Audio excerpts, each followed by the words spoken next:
The pattern you can't escape, why love always feels just out of reach. Why does it always start like a dream and end like a wound? Why do the ones who make your heart race always leave you breathless for the wrong reasons? Because real love can't find the version of you that's still performing, pretending, and proving. And somewhere deep inside, you already know that. You feel it in your body before your mind catches up. You know the difference between being chosen and being used, between being desired and being emotionally safe. But the pain is familiar, and sometimes familiar feels like love. The illusion of love. Why it feels like love, but isn't. You meet someone and it's electric. Your heart lights up. Your nervous system jolts to life. It feels like home, like you've known them forever. But that home isn't healing. It's survival. It's the echo of an old wound calling itself connection.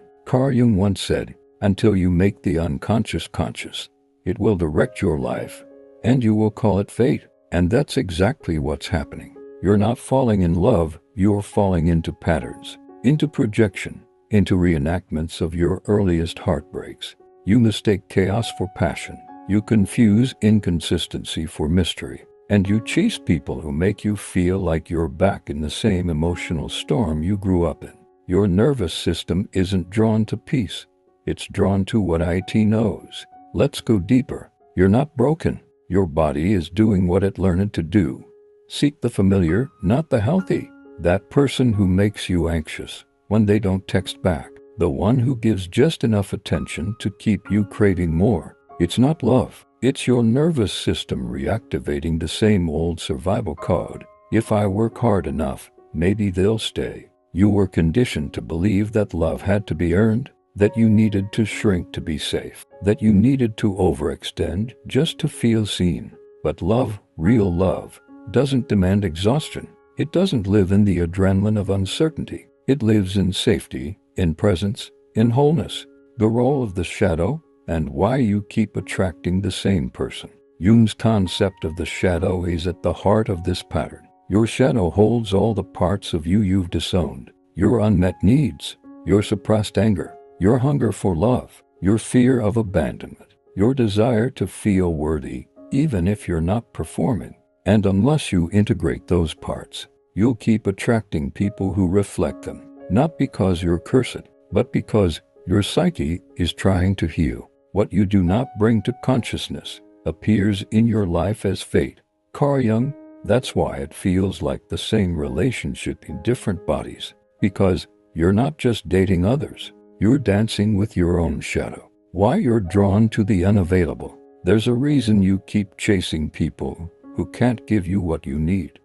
They match the part of you that still believes you're unworthy of receiving, that still believes you need to work for love, that still believes being chosen means earning it. This is called attachment trauma. And until you heal it, you'll continue mistaking anxiety for attraction. You'll be drawn to the unavailable, not because you want pain, but because part of you still wants to win the parent who never saw you. And that's not love. That's unfinished grief. What you think is chemistry is actually recognition. You feel butterflies. You feel a high you can't explain. You feel instantly hooked. Stop. Breathe. Ask yourself, is this peace? Or is this a trauma response? Because sometimes, what feels like destiny is your unhealed pain recognizing something familiar. A pattern, a wound, a role you've played your whole life. And now, you're being invited to break it. Love that hurts isn't love. It's self-abandonment. If you're constantly anxious, waiting, unsure, drained, that's not love. That's self-abandonment in disguise. You're betraying your peace for proximity. You're shrinking your needs just to be good enough. You're waiting to be picked, not realizing the power was always yours. You don't have to prove your worth to someone else to be lovable. You have to stop bleeding just to be believed. You've never really been in love, you've been in survival. It's a painful truth, but one that sets you free. What you called love was often survival. You were trying to regulate your nervous system through another person, trying to fix a childhood wound by being enough for someone unavailable, trying to prove that if you just did everything right, they would choose you. But here's the truth. You don't need to be chosen. You need to choose yourself. And that is what opens the path to real love. Let us go deeper into the childhood scripts that shape your relationships and how to rewrite them. See how early experiences created the patterns you now call your type, and how to finally stop attracting what hurt you. Inner wounds, outer cycles, how childhood scripts shape adult love. You're not asking for too much. You were just conditioned to believe your needs were a burden. You're not unlovable. You just learned to love in places that didn't know how to hold you. That's the wound. And if you've ever wondered why love feels like longing, why your heart attaches before it feels safe, why you bond deeper with someone who confuses you than with someone who's consistent, it's because love for you has always been work. Love has always meant proving, performing, chasing. The root of it all, the emotional blueprint, long before your first heartbreak, before the partner who ghosted you, ignored you, hurt you. There was a time when love meant survival. As a child, your emotional blueprint was formed through the eyes of the people who raised you. If love came with silence, you learned that distance meant desire. If affection came after achievement, you learned that love had to be earned. If your emotions were too big for the room, you learned to shrink, to filter, to self-abandon. And without knowing it, that becomes your default setting, your definition of normal, your definition of home. The child is not concerned with reality, only with how to adapt to love. From parent to partner, the invisible thread. Carl Jung believed that the unconscious carries the memory of everything, not just experiences, but the emotional charge behind them. So, what happens? You grow up, but inside you, the child is still running the show, still hoping to fix what they couldn't fix back then, still believing that if I can just get them to stay this time, I'll finally be enough. That's how your partners become mirrors of your parents, not because you want pain, but because you're still trying to rewrite the original story. It's not love you're chasing. It's resolution, closure, completion, an apology you never got, a presence you never received. You weren't too much, you just needed to be held. If you were the child who felt everything too deeply, who picked up on everyone's moods, who tried to be the peacekeeper, the perfect one, the protector, then you learned early that love was conditional, that if you needed too much, you'd be left, that if you took up too much space, you'd be shamed, that if you didn't perform, they'd withdraw. So now in adulthood, you attract people who don't quite choose you. You stay in spaces that mirror that same emotional distance because your nervous system says, this is familiar, this must be love. But that was never love, that was survival. The unseen pain of emotional starvation. There's a kind of heartbreak that doesn't come from being broken, but from never being fully felt. That quiet ache of growing up emotionally invisible. The pain of being the strong one, the caretaker, the peacemaker, the overachiever. You thought if you were good enough, smart enough, helpful enough, they'd finally see you, finally stay, finally soften. But love that needs you to shrink is not love, it's control. And the version of you that learned to adapt in those ways is the version that keeps attracting people who need your silence to feel powerful. You've been the emotional anchor for everyone except yourself. You've held space for people who never asked how you were. You've soothed wounds you didn't create. You've made room for their chaos, but never yours. Because somewhere deep down you thought love was something to be deserved, not received. But that belief is not yours. It's inherited, implanted, installed during a time when love came with conditions. And Carl Jung would say, we don't become enlightened by imagining figures of light, but by making the darkness conscious. So, here's the darkness. You were never supposed to abandon yourself to be loved. You were never supposed to fix, chase, or earn it. You were supposed to receive it. And now, you're waking up to that truth. The breaking point is also the birthplace. There will come a moment, maybe it's now, where the ache of chasing becomes heavier than the fear of being alone, where you realize, I've spent years begging to be chosen by people I had to shrink for, and I'm done. That moment, That's not your breaking, that's your becoming. Because healing isn't just about boundaries. It's about identity. It's about becoming someone who no longer recognizes themselves in the patterns that once felt like home. You're not too much, you were just with too little. The real you is coming back online. The version of you that doesn't abandon herself when others pull away. The version that doesn't contort for crumbs. The version that doesn't measure her worth by someone else's readiness. You don't have to explain why you feel deeply. You don't have to apologize for needing safety. You don't have to audition for love. You just have to come home to yourself. Because when you stop performing, you start attracting people who see you without a stage. And when you stop overgiving, you attract people who give back. Now we're going to discover what healing actually looks like, and how to become the kind of person who no longer needs to chase love to feel whole. What it means to represent your inner child, feel safe in solitude, and embody the energy that repels dysfunction and magnetizes real intimacy. Healing isn't a vibe, it's a rebirth. You don't heal by attracting better,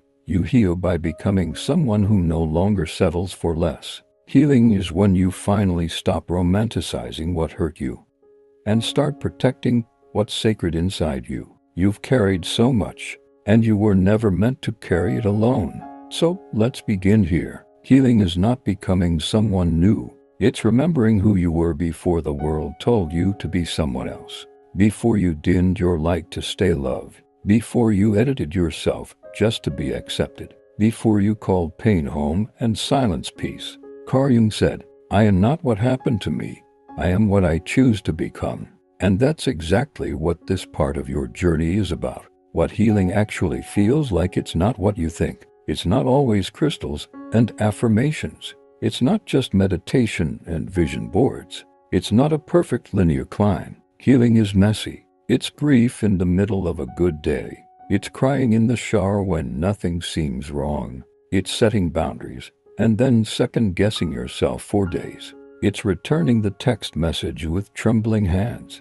It's walking away from what you still love because you finally love yourself more. Healing isn't loud. It's quiet rebellion. It's changing your default response. It's no longer chasing chaos just to feel alive. Reparenting yourself, the missing link. Jung believed that wholeness is achieved not by perfection, but by integration. And you can't integrate what you keep rejecting. So, instead of fixing yourself, start reparenting yourself. That means you stop shaming your emotions. You stop gaslighting your needs. You stop abandoning the younger version of you that still cries in silence. Talk to your inner child like someone who deserves protection. You're safe now. You don't have to perform anymore. I will never leave you for someone else's approval again.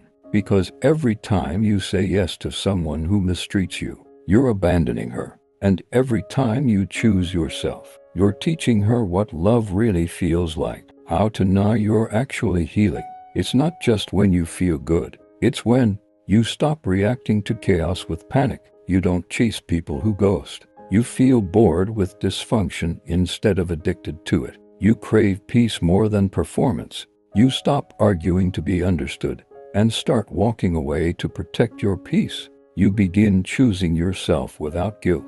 You start feeling safe in your solitude. You stop needing someone else to complete the story because you finally returned to the author's seat, becoming who you needed when you were younger. Imagine you were never abandoned again, never rejected, ghosted, or devalued, not because the world changed, but because you did, because you no longer give unworthy people access to sacred places, because you've learned to parent the parts of you that used to beg to be seen. You no longer beg, you bless and release. You no longer prove, you protect. This is what it means to become the one, not the one they wanted, but the one you always needed. The energy shift that changes everything. When you stop chasing, begging, and pleasing, you enter a new frequency, one where real love can finally find you, because you're no longer lost in someone else. People will feel it. You'll no longer be drawn to emotionally unavailable partners,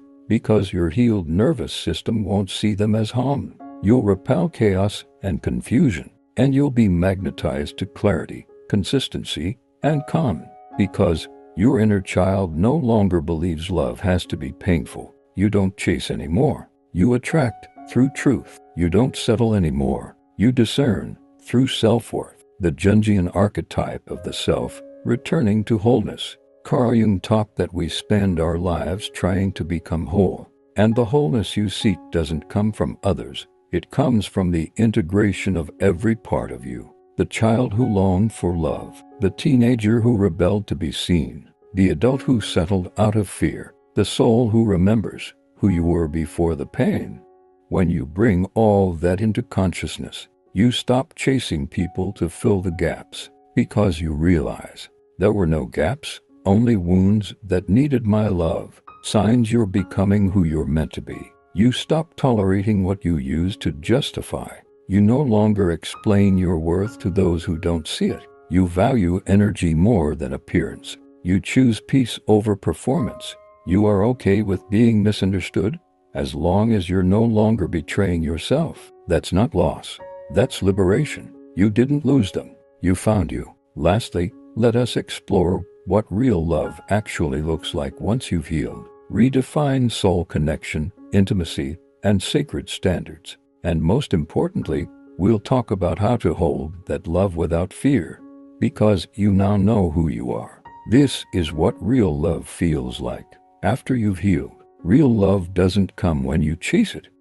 It comes when you become someone who no longer abandons themselves to feel it. You don't attract what you want, you attract what you are. So now that you've done the work, the grieving, the letting go, the repenting, the returning, what happens next? What love feels like after you've healed. It's not drama. It's not adrenaline. It's not wondering, overthinking, waiting to be chosen. It's stillness. It's clarity. It's knowing, not hoping, that you're safe here. The person doesn't just say the right words. They embody them. You don't have to decode texts. You don't have to earn love through pain. You're not addicted to potential anymore. You're drawn to presence, to effort, to emotional maturity, because your healed nervous system doesn't crave chaos.